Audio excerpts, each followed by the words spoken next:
And welcome to the small town of Hill Valley. This is the pioneer for our Dreamland USA, with teens grooving around to that new funk, our men working hard in voting, and some crazy weather. Today is November 5th, 1955. Today is no normal night. Tonight is the night where a young boy saves his entire family. My name is Dr. Trace D. Lewis, but you can call me Doc for short. Tonight, we will be saving Marty McFly. Now, when this baby hits 88 miles per hour, you're gonna see some serious shifts in scientific equations, right, Bo? Yeah. All right, we're about to go back to the future. Great Scott, it worked! But how did it work exactly? Well, that's what we're here to find out today. My name is Trace Lewis, and welcome to the world of Back to the Future. So like always, let's start from the start with a young man by the name of Robert Zemeckis and his pal, Bob Gale. Now these two met at the University of Southern California in the late 60s for a school of cinema. You see, both found enjoyment for their love of classic films, such as Mr. Cross, you were alive back in the day, so what's a classic film? I would say Casablanca. Yep, Classic Casablanca. film. I would say 12 Angry Men, High and Low. Those are some classics. Films like that, in which Mr. Cross probably saw them in theaters, let's face it. And so they both graduated in 1973 and began their journey as men in the United States of America. And they went together to join in a passion that they loved most: cinema. So they started making short films. And some of these short films got the attention of a little director by the name of Steven Spielberg. Now, do any of you know who Steven Spielberg is? Sam. Yeah. Erebus. He is the director for Jaws and multiple other famous movies. Exactly. So them meeting Steven Spielberg is a big deal, in which Steven's like, you guys are doing some pretty cool stuff. How about we make a film together? And they were like, yeah, because, that's Steven Spielberg, one of the most talented directors of the 20th century. And so their first film together was a film titled I Want to Hold Your Hand, based on the song I want to hold your hand. by Steven Spielberg. Sure enough. Sure enough. And the film was written and directed by Robert Zemeckis and Bob Gale. And the film starred Nancy Allen, one of the most iconic actors of the 1970s, and was about 6 teens trying to go to the Ed Sullivan Show. The Ed Sullivan Show was an iconic show that starred many multiple musical actors, such as Michael Jackson, the Jackson 5. And so these 6 crazy teens wanted to meet their idols, the Beatles. And yeah, and as Erebus pointed out, this girl is doing the, what you might call it? Scuba! Yes, that girl right there is doing the scuba, apparently. I just wanted to note that out, because Erebus has a wild imagination. Then we have their next film together, Used Cars, and stars the iconic actor Kurt Russell, who you might know as Ego the Living Planet in Marvel's Guardians of the Galaxy Volume 2, because I'm a Marvel nerd and know him from nothing else besides that. I'm sorry, Mr. Cross. And so the film follows Kurt Russell's character trying to save his used car lot with the help of his young, new co-owner, as they also have to stop his evil half-brother who wants to steal the property from him. Muhahaha. Yeah, this film gets crazy from points. None of you watch it, because for one, it's terrible, and secondly, all of you are young, especially you 4th graders, alright? Listen to your elders, okay? And so the film released in the 1980s and was directed by Robert Zemeckis and written by both Bob Gale and Robert. Then came their film Romancing the Stones, and starred Michael Douglas, who you might know as Hank Pym in Marvel's Ant-Man, Ant-Man and the Wasp, and Ant-Man and the Wasp, Quantumania. And is, fun fact, not even about Michael Douglas's character. It's about this girl who has to go save her kidnapped sister. And so now she goes on this dangerous, wild adventure while she also finds love. Because isn't there anything more important than love? Get the reference, Amy? friendship. Good. And the film was directed by only Robert Zemeckis, because Bob Gale was busy at the time doing something fantastic. Sorry, I had to think of something fast. And so here came an idea. Bob Gale was looking through his father's stuff and found a yearbook. And he noticed that his father was class president. He looked back at his class president of his senior year and was like, I did not get along great with that guy. And then a question pondered into his head. Would he have gotten along with his father back in the day? I mean, would any of us really? If you think about it, fathers are annoying, self-centered, and most importantly of all, incredibly old. And so that's when an idea came along in Bob Gale's head. What if a teen went to the past and met his family? And that's where the idea for Back to the Future came. And the film originally follows the same idea as it originally had. Good job, Archie. But there are a few noticeable differences. First things foremost, Dr. Emmett L. Brown would have had a pet monkey instead of a dog. And here's where the cool thing is. Instead of using the iconic DeLorean as we saw previously before, we would have used a fridge that was powered by Coca-Cola because we need to get that ad revenue. But then Doc got shot by the CIA because he was using illegal plutonium. And so yeah, notice some incredibly key differences. And they were like, this is great, but we can't have kids trapping themselves inside fridges because they might think they can travel to the future. Because, as Mr. Cross knows, kids are dumb.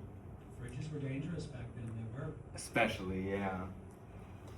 And so they went back to the drawing board and came up with more and more ideas. And that's how we came with the film we had today. Then the filming process came along. Oh boy. There's this one actor named Eric Stoltz who was casted as the lead of Marty McFly. Now, you might know Eric Stoltz for being in the film The Mask. Not the Jim Carrey one, but the one where his face is like this big. I don't really know how to explain it. It's a weird film. Yeah. And so Eric was seeing a different approach to the main character. Instead of this being a comedic, fun story, he thought, this is depressing.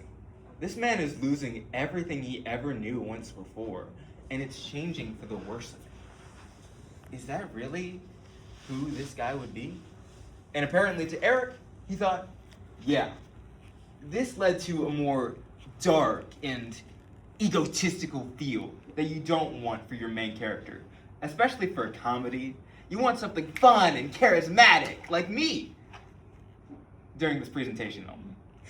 And so the Bobs were noticing this, and they were like, this guy isn't right.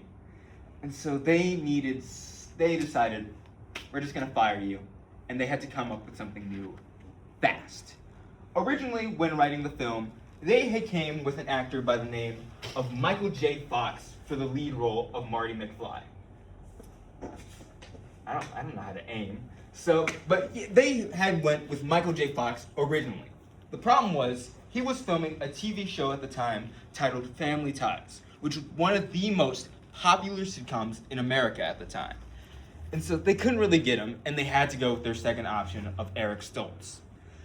But Eric wasn't working, as I mentioned previously before, and so they went to try again with Michael. And when Michael got the script, he was like, yeah, it's Steven Spielberg! Because that is how everyone feels whenever they see the name Steven Spielberg.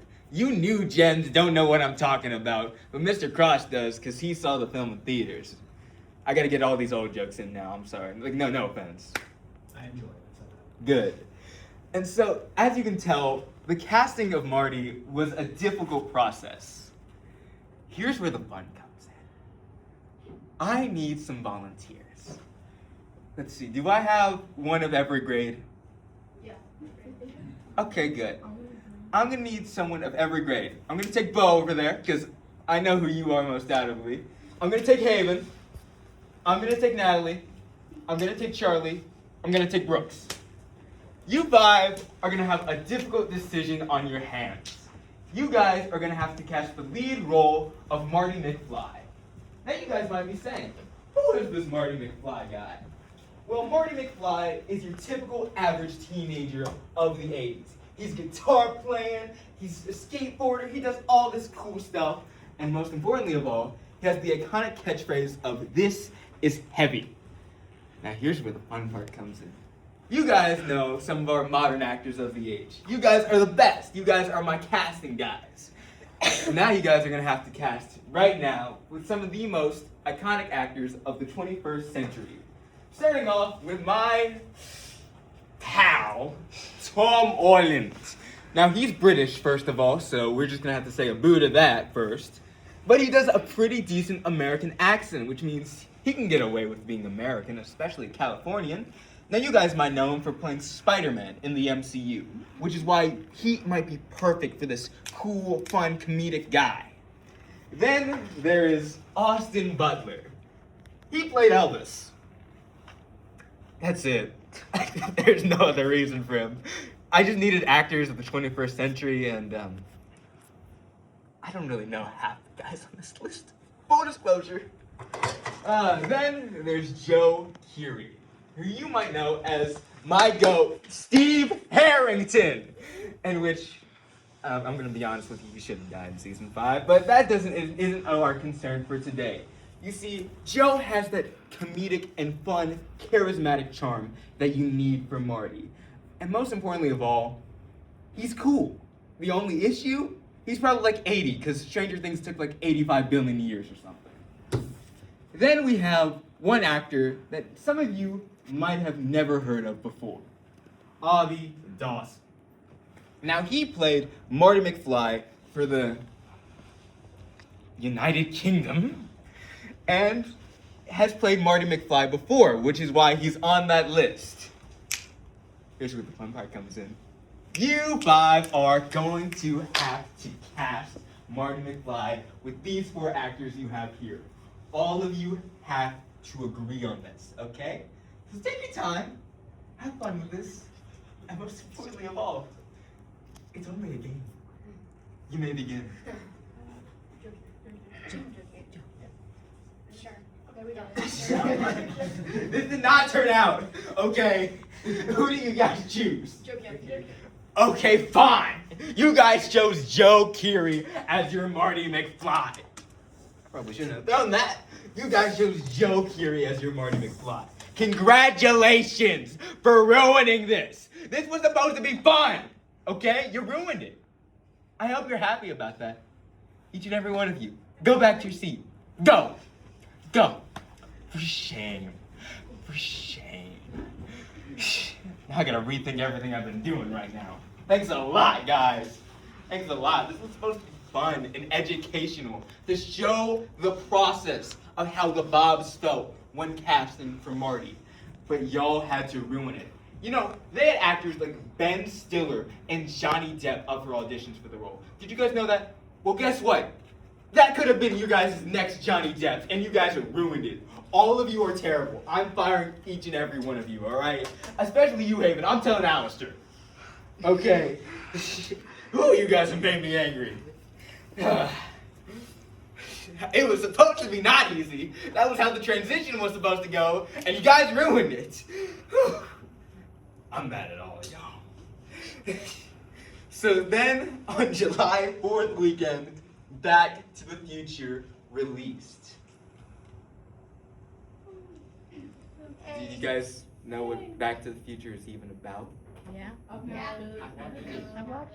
I'm disappointed in all of you, okay? Because all of you said no, because now I have to decide things on my own because you guys ruined it!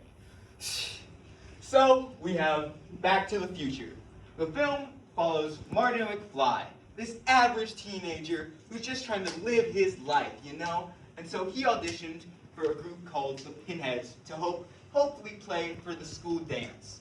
He got rejected, and he's wondering, am I really gonna live that life I really want to?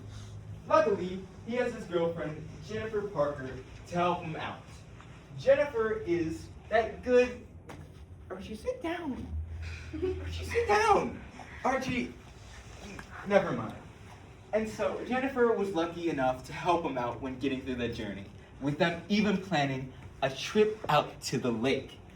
You see, Jennifer was played by the actor Claudia Wells.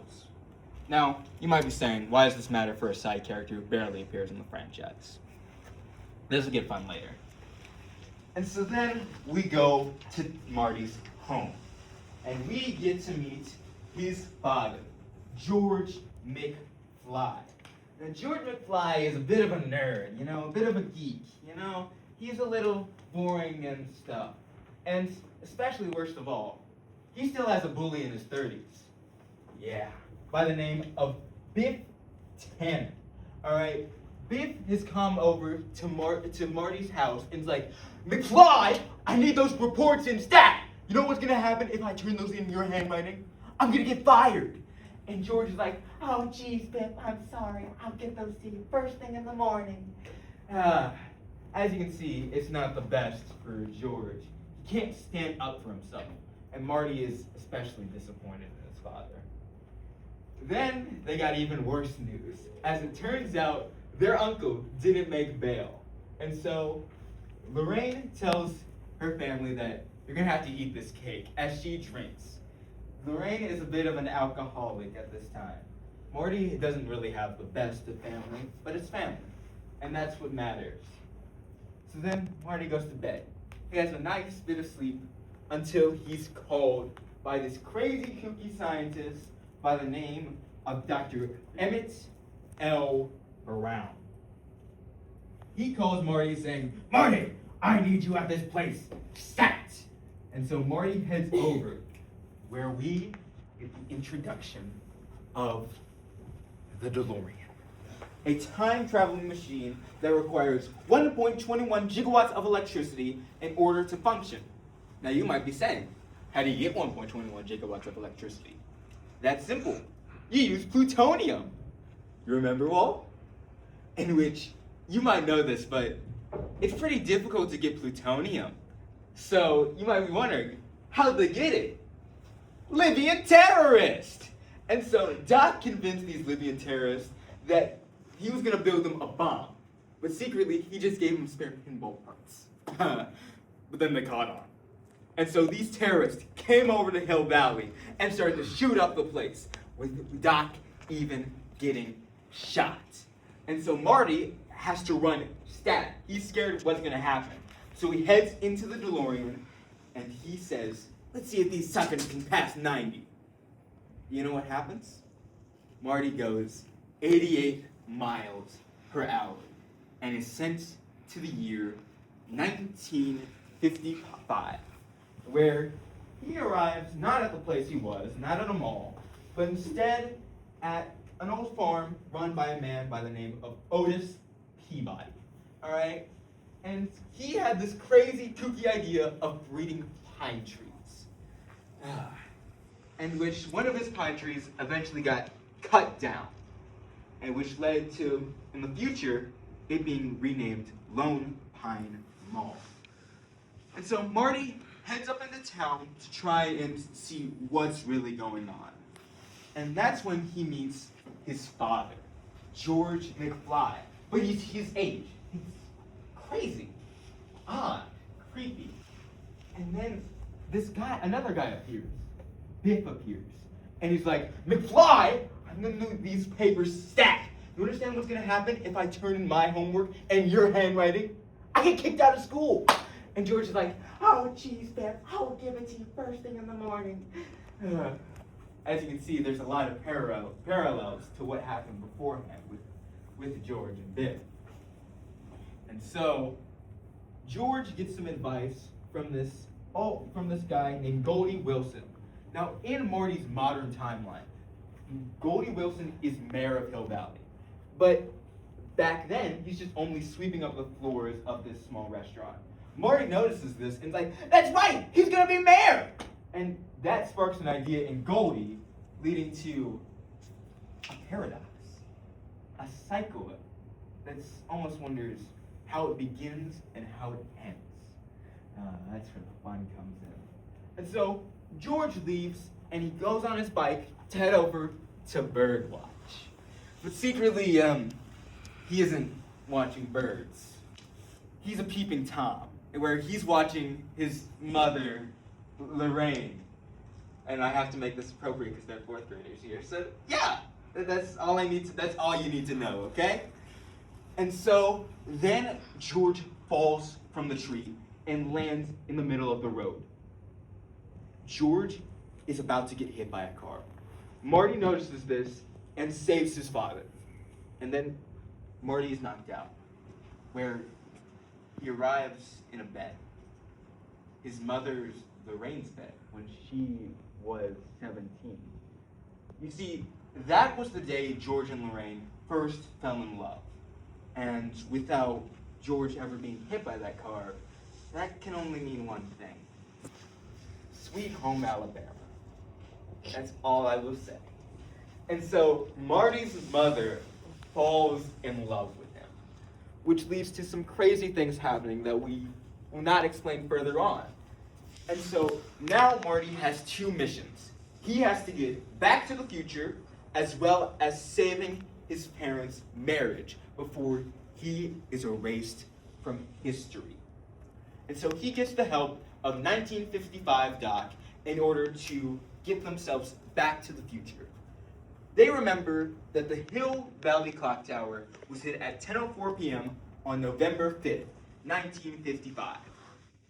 And so they're going to use that point exactly to get the 1.21 gigawatts of electricity from the lightning into the DeLorean and into the flux capacitor to hopefully power it and send them back to the future.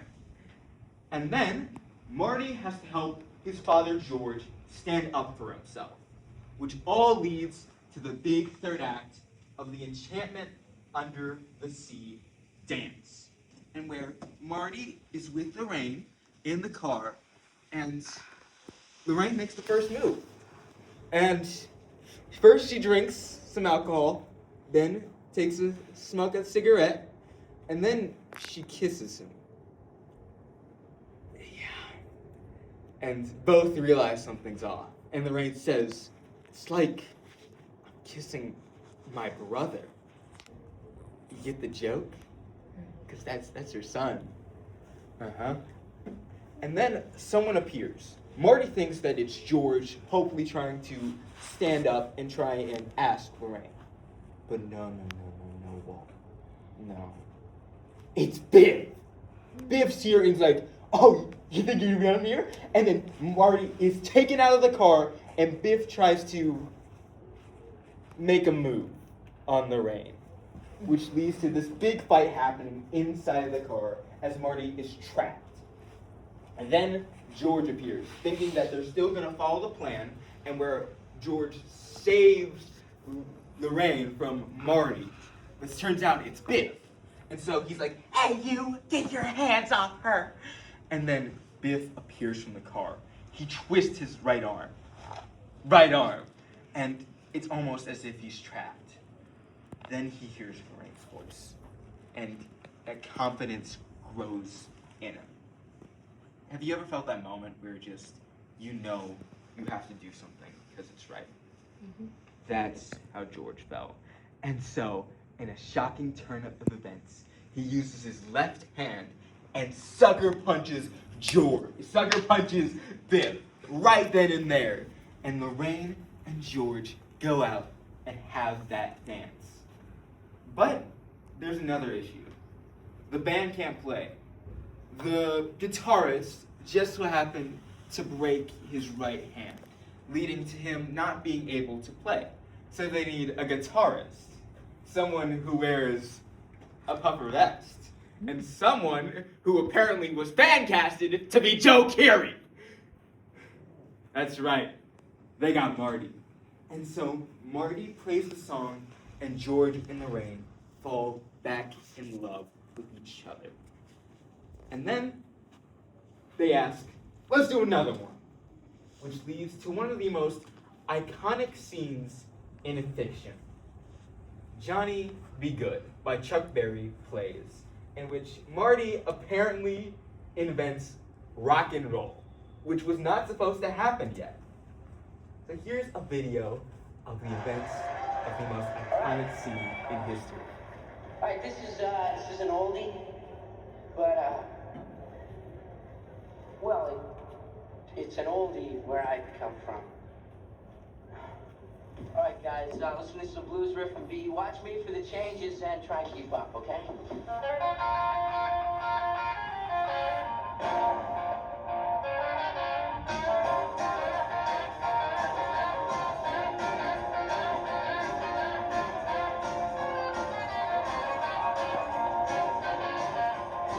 Way down in Louisiana, down in New Orleans, way back up in the woods along the Everglades. The school log cabin made of birds and wood. I lived a country boy named Johnny Good. Never ever learned to read or write so well. He could play a guitar just like he's ringing a bell. We're just gonna stop there because that's all you guys need to see for right now. Don't you love films? But then we still have one more thing Marty has to do. He has to get back to the future. And so they head over.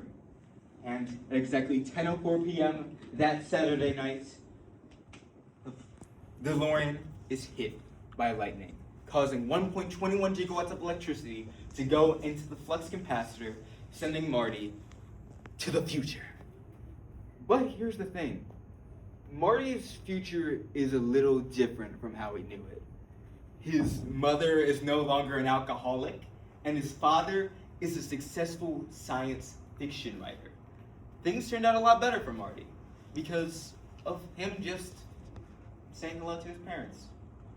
Don't you love family? And so then Marty meets up with his girlfriend Jennifer, and they're about to go to the lake when suddenly, bum bum bum, Dr. Emmett L. Brown comes back from the year 2015, and where Doc is like, Marty, we need your help. To where, Doc? We need to go back to the future. And Marty's like, Doc, me and Jennifer were about to go to the lake. And he's like, bring her along too. This concerns her as well. And then they go, but here's the thing. They don't have enough road to get up to 88 miles per hour. But roads, Mr. Cross, say it with me. Where we're going, we don't need roads. And so the DeLorean is taken into the air and it flies out, thus ending the first film. You might be saying, that's a weird cliffhanger to end on, right? Well, that was on purpose. The Bobs wanted to make fun of how these films usually ended by trying to tease a sequel that would secretly never happen, because it was funny to them. But to Universal, on the other hand, they saw potential. They saw money. Oh boy, and money they shall have. Now the Bobs didn't want a sequel. They believed that it was a good film on its own.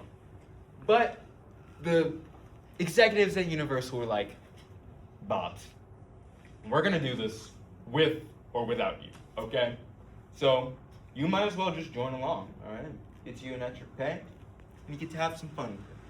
And so the Bobs agreed, and they were also convinced by actors who had already signed up, like Michael and... Oh, we forgot something now, didn't we?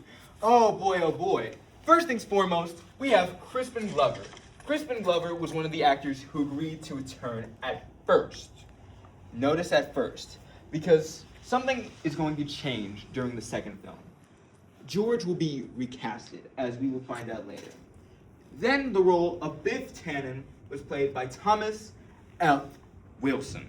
Now, Thomas is actually like one of the nicest people you will ever meet. I haven't met him yet, but he is still one of the nicest you will actually ever meet. Then there is Leah Thompson. Leah plays the main character of Lorraine, and is played by Leah Thompson, who you might have known for multiple films. She was good friends with Eric beforehand, but when Eric was recasted by Michael, there was a little bit of tension on set at first, until Marty used some of his creative and instincts from Family Ties, which was a comedic sitcom show, and some of the improv he had learned from there to add more jokes to the story. And so they became friends with that. Then there's Christopher Lloyd. Now, Christopher Lloyd, you might have known him before.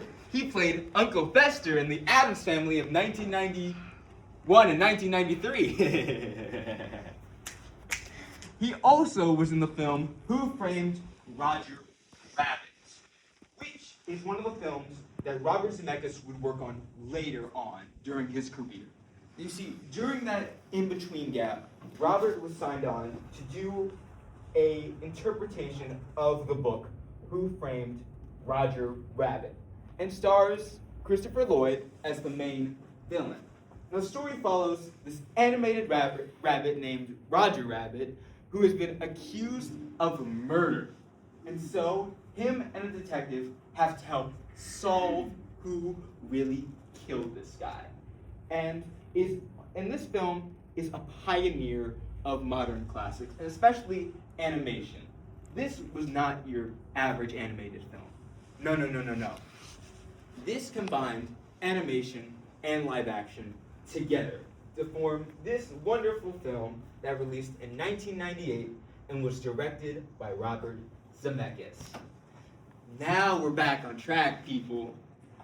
And so, quickly, they came up with an idea. But first, it was only Bob Gale at the time.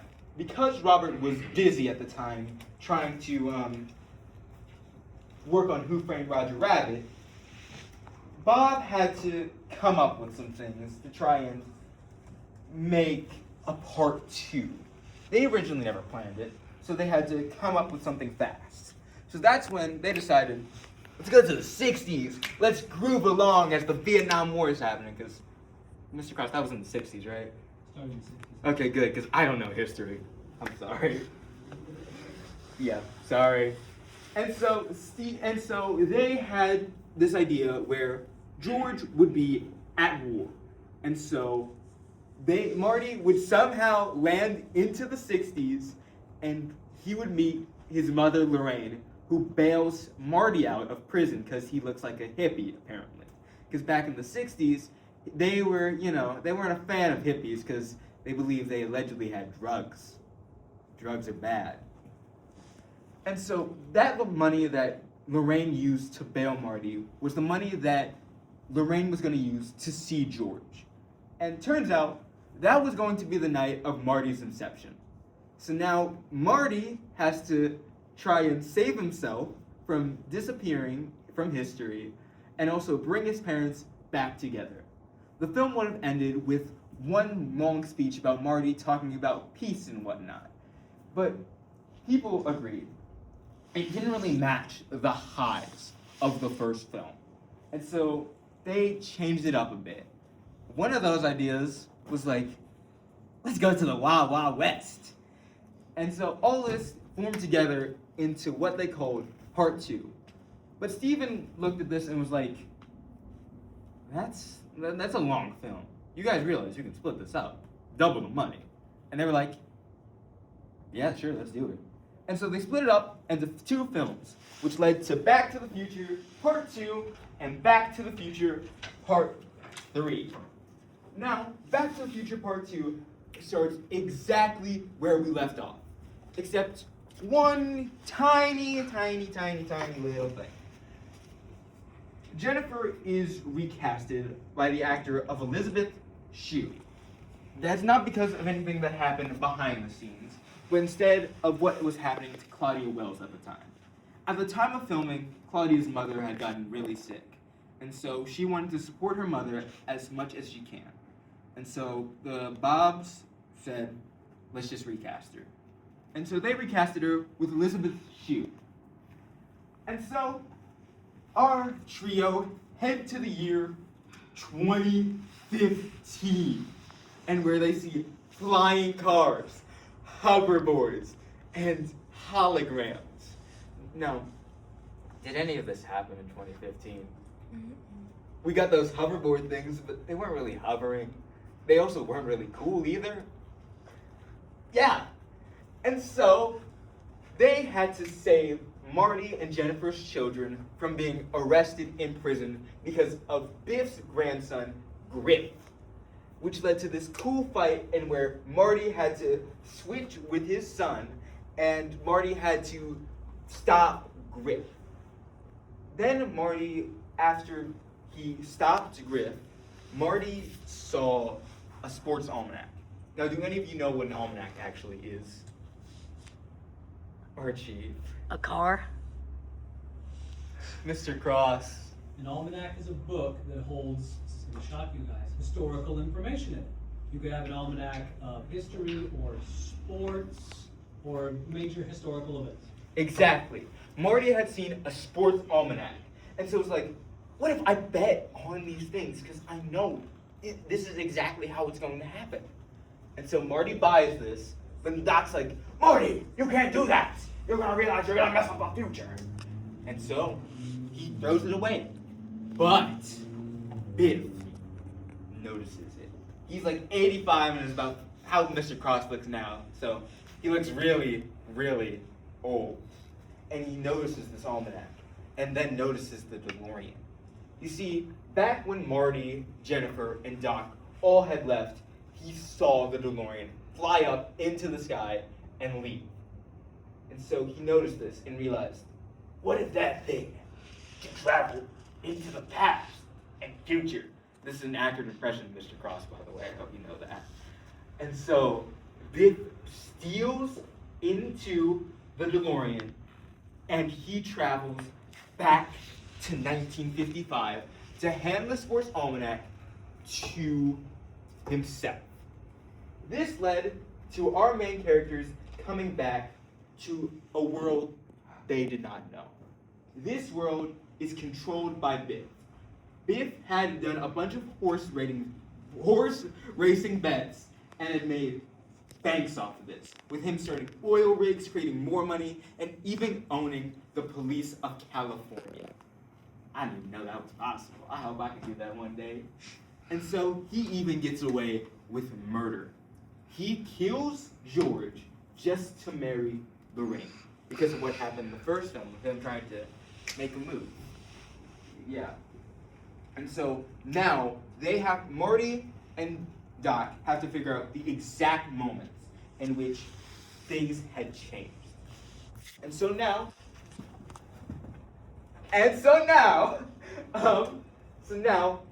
Marty has to try and talk to this Biff. But Biff knows what's going to happen. He knows that some kid or some crazy scientist was going to come and say and ask about how he got his wealth. So he brought out a gun and aimed it at Marty, which led to this chase that led until the roof of the building. And so Marty jumped in a last-ditch effort. Biff thought he was dead, so he looked down, when suddenly he got hit by the door of the DeLorean with Marty just standing there, looking awesome. Yeah. And so Marty and Doc head back to the year 1955 of November 5th. Now, you guys remember what date that is? Sam, what is it? When Marty and his girlfriend had the date. Sure enough. That is when the Enchantment Under the Sea dance happened, in which George and Lorraine first fell in love. Remember? Remember? Good, because that's one of the most important parts of this universe. Now, they did have a few rules. They can't interact with their counterparts in the past. Otherwise, they might break the space-time continuum, or they might just pass out. One of the two options.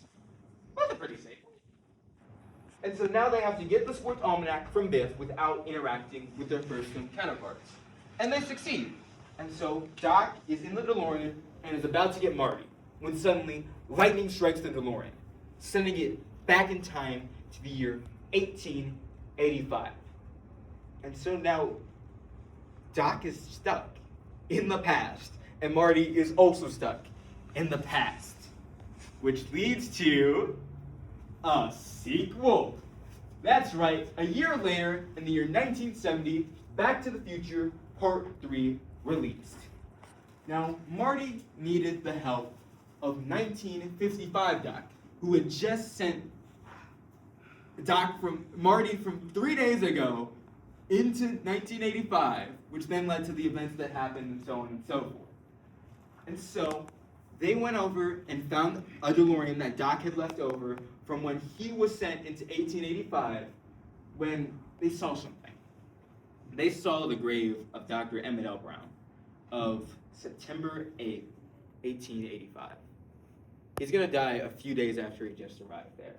That isn't supposed to happen now, is it? And so Marty says, Doc, you gotta get me down to 1885. And they agree, and Marty goes to the Wild Wild West, where immediately the DeLorean gets damaged by a bear. And the bear breaks off the place where the gas is supposed to stay.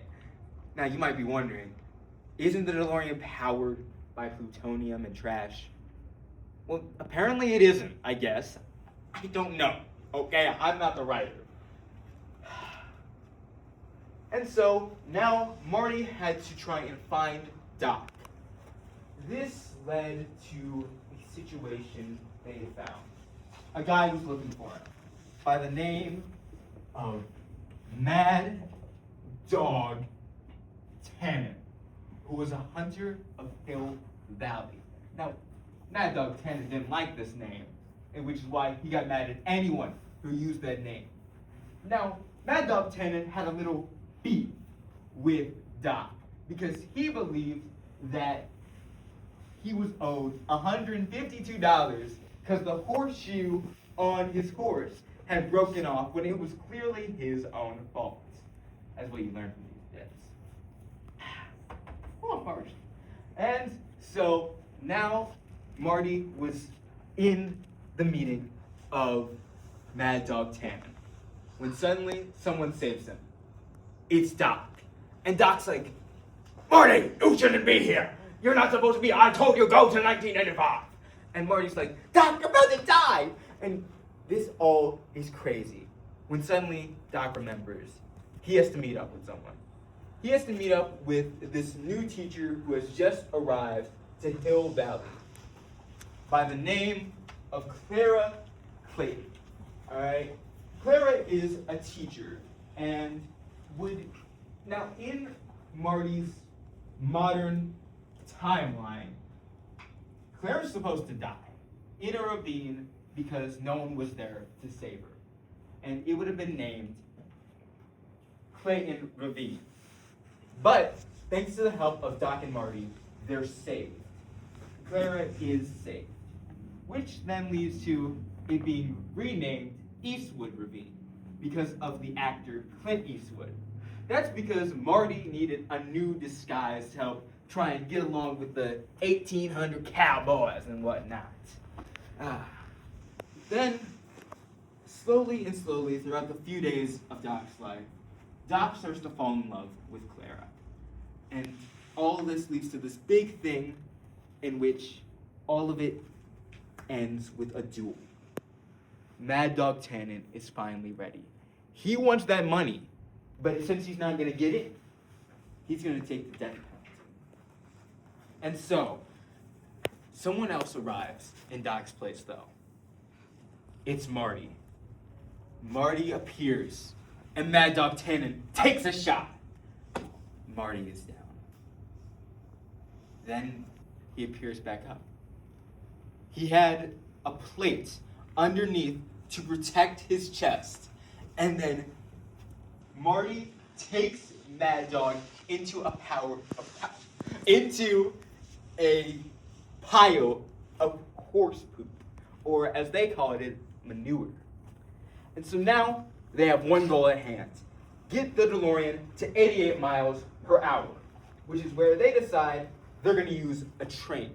The train is going to follow the tracks and then fall into the ravine hopefully giving it enough speed to travel to 88 miles per hour. Now, Doc is going to go with Marty, but Doc changes his mind. He wants to stay with Clara, who he believes is the love of his life. And so Marty travels alone, and he makes it back to the year 1985. And the franchise is over. Or so we think. That's right. Doc later appears again in that same model of train and arrives with Clara and their 2 children, who we'll talk about later. And so they find they tell Marty that his future hasn't been written yet. Back in part 2, Jennifer had found a piece of paper that showed that Marty was fired. This was all because of one of Marty's friends, Douglas J. Needles. Now, they're not really friends per se, but more so rivals, all right?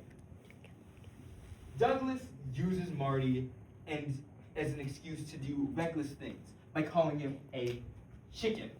Marty doesn't like this, and every time he hears the word chicken, he is overcome with rage and tries to prove that he's not a chicken. And so during the events of these films, Marty overcomes this. And so when Marty sees Needles again, he's like, "Are you a chicken, McFly?" And Marty's like, "Calm down, bro." And then Needles drives and gets hit by a car. Yeah. And so Marty learns that his future hasn't been written yet, and he lives a happy life with Jennifer Parker. Now, over these 3 films, a lot of issues came along the way. A lot of people thought some things are a little weird, a little odd, and not okay, especially since this is a film for the family. First thing being incest.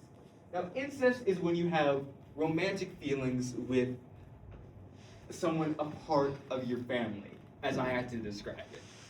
And with what happened to Marty and his mother, Lorraine, families weren't really liking this. And what's worse is one of our first introductions to Lorraine, especially in 1955, where she puts Marty's pants on a hope chest.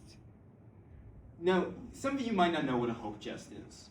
A hope chest is something that young women use to put things in that they would need when they become grown women. And sometimes they even pass along to their children. Now, I'm just going to note this. If Lorraine passes it down to her children and his pants are in there, that's all I'm going to leave y'all. That's all I'm going to leave y'all. Then came another thing that came at hand. Crispin Glover was a pain to work with behind the scenes, according to both the Bobs, Stephen, and many other actors. And so during the second film, they decided, let's just recast him. And so, with the help of makeup, CGI, and flipping him upside down, they had used Jeffrey Wiseman as a way to get a new person who looks like George, but isn't Crispin Glover. Now, Crispin wasn't really happy about this, and he had decided to file a lawsuit against Universal for using his likeness. And he was like, that's not me, bro. That's not me. And he eventually won the case, which led to him winning bank loads of money, which is the only problem he had, and allegedly the reason he didn't return for the sequels. But now, the franchise is over. And Universal had just lost a bit of money from that lawsuit. So you might be wondering, how do we get more money? That's where the fun part comes in. That's right. We use spin-offs. Starting off, we have Back to the Future, the animated series. The series released September 14th of 1991 and follows Doc's children, Jules and Vern, as they learn to travel through time, as they learn everything about the past and the future. Now we're gonna watch the theme song, because this theme song is amazing. If I can find it. I can find it, yeah, I can find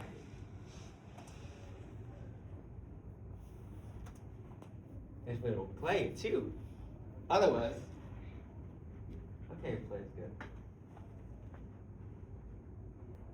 Now the song you played was Back in Time by Huey Lewis and the News.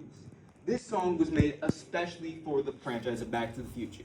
The Bobs wanted a song that they could use, and they went to Huey Lewis and the News for that groove, in that funk and that rock and roll that they wanted. And so they went to them and they were like, we're not gonna make a song titled Back to the Future. And so they made the song Power of Love, honestly, one of my favorite songs of all time. And then they looked back on it and realized, we can do something like that. And so they released Back in Time, which was then later used for the theme song right here. Up next, we have Back to the Future, The Ride, in which you are working for Doc and his company, who are making DeLoreans that fit the entire family as you travel through time. Now, one of these DeLoreans is hijacked by Biff. And so now you have to travel through time to try and stop Biff. This was found at Universal Studios back in the day, but tragically, it's no longer available to ride. And so now, the only thing we have left are a few bootleg recordings and a reference on a Simpsons ride. That's all we got. Time circuits, we're going back to the future, to the ice age. Wow!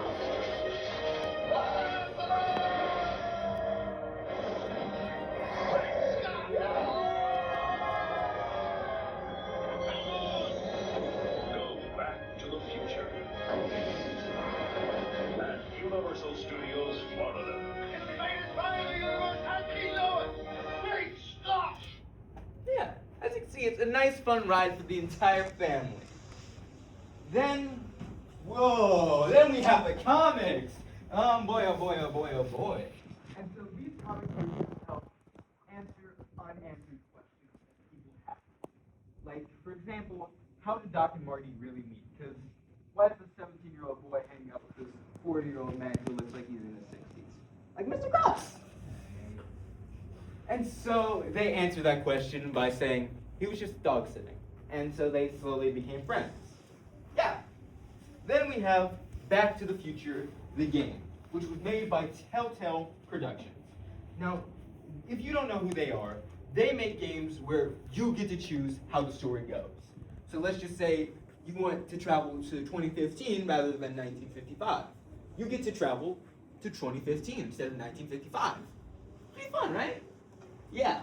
Now, due to time, we're going to skip the trailer for this, but this is practically like the fourth film, according to the Bobs, because a lot of people want a fourth film, especially Universal. Then we have Back to the Future, the musical. And if you know who I am, you know how much I love this. The show originally started in the United Kingdom and was released January 20th of 2020 and was a recreation of the first film starring Avi Dawson, who I was hoping you guys would cast as Marty, but apparently you didn't. Thanks a lot for that, guys. Hopefully we have enough time to watch this.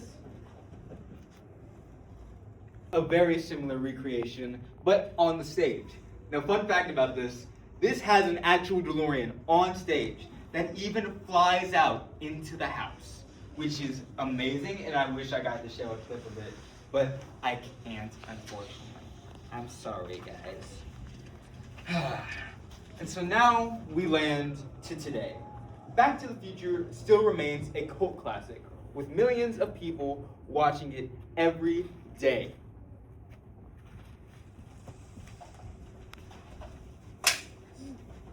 Great Scott, they're back! All right, guys, all of you have trash underneath your tables. I'm gonna need it pronto, okay? The only way to power the DeLorean is by using trash, all right? So hopefully we're able to power the DeLorean and send them back to the future, all right?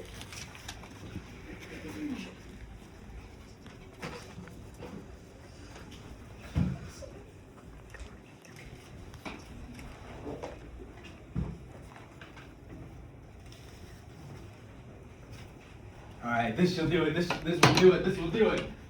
Just like Dr. Marty's future, your future hasn't been written yet. So live it to your fullest. Most importantly of all, go off the road, and especially out of time. Any questions?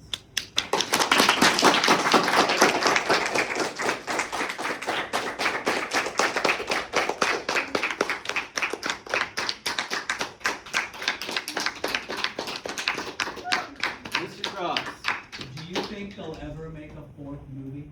I think they'll make a remake. That's what I think. Okay. I think they'll most doubtedly make a remake. Natalie? This is the first project I've seen from you. I didn't get to see your 5th or 6th one, sadly. But I really like the way you present. You're really enthusiastic about what you're talking about. I barely saw you reading off of anything. And I think it's pretty clear you're very enthusiastic about this topic specifically. You should have seen my Doctor Who presentation. Which hour? That's a long story. Taylor? I like how you interacted with the crowd. And what is your problem with the United Kingdom? We don't even have time. Take a deep breath, Trace. Deep breath. Taylor, he can take all summer to go into that. Walt. What's your favorite Back to the Future movie? First one? Okay, my favorite, probably the first one, then the third one, then the second one. All three are amazing, but I do like how they do go back to the first film, but the second film doesn't truly get to be its own thing and feels really works, especially around the 2015 section. Haven? So this was a really good project, but I just have one question. Do you think in the remake they will cast Jim Carrey? No. Honest with you, Michael J. Fox has talked about a remake, and he wants a female to play Marty McFly. Only issue with that is it does feel a little odd if a 17-year-old dude is trying to creep out his daughter. What is the significance of your project? Significant? It is one of the most iconic films in American culture, and has a lot of say of how we see media today, especially with its effects on CGI, and most importantly of all, screenplays. Yep, that's the word. Kazuya. So your whole presentation was exceptional, but I especially like the little act that you did in the beginning and the end. Yeah. Anything else? Anybody got Well- any constructives? Oh, I love how half of your project is just you making fun of Mr. Cross. Yeah, it's his final time. Turns out, I'm gonna give you my full disclosure. This is not, my presentation is not titled Back to the Future. It's titled The Roast of Mr. Cross, okay? Thank you, sir. Thank you. Anything else? Anybody want to roast me one last time? Come on. Old. There we go, that's what I'm talking about. Hey, if you're lucky, you'll get this sold too someday. I think we skipped constructions. I asked if there were any. There is none. No Just- one just spoke out- up, just Trace. outline. You have one? Oh yeah, it's not really constructive, but I was just wondering how you feel about this being the last time you're ever going to present Mr. Fox's class. I'll be a dentist a lot of the time. That's true. I'll get to see you I'll a go lot. back to dentist and present twice. I'll stop whatever class you have that time. I'm Sounds sorry. awesome. To tell them I'm old, right? Yep. All right. Just make sure to outline Anything else? if you have time. He was out of time. Trace gets that joke. Zing! Good job, Trace.